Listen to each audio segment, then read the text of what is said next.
Ministers' Public Ownership Bill. Amendment 2, Lord Moylan. My Lords, in the course of debate at second reading, but also in committee, numerous noble lords drew attention to the fact that the manner in which the government is approaching the termination of franchises is going to result in some very perverse outcomes.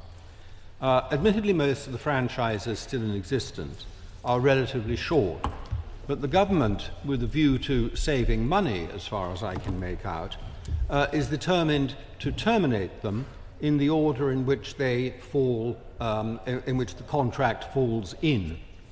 Now, this has the bizarre consequence that some of the most popular and effective and highly rated franchises are going to be terminated early, at the head of the list, while those that are most reviled, and I'm not going to mention any names in the course of this brief speech, those that are most reviled by the public and regarded as being absolutely hopeless at what they do, are going to have the longest continuation in existence.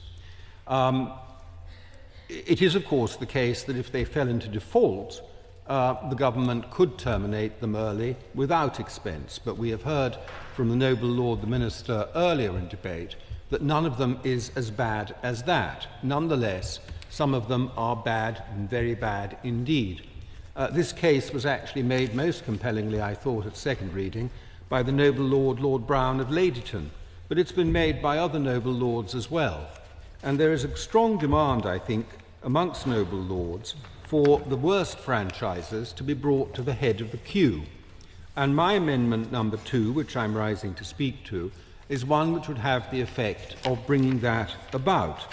So the worst performing operators would be terminated first, while enabling services that are currently working well to continue. In the same group, we have amendment number 10, in the name of the noble Baroness Lady Randerson.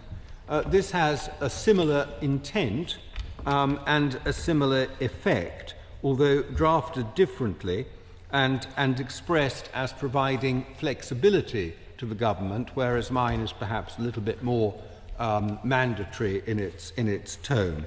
But they are very similar in various ways. I do think that with the time the government has had for reflection on the strength of feeling in the House about this issue, they should be able to come forward and say something now that would alleviate noble lords' concerns. Otherwise, my lords, I would be interested, I think, in testing the opinion of the House on my amendment number 2.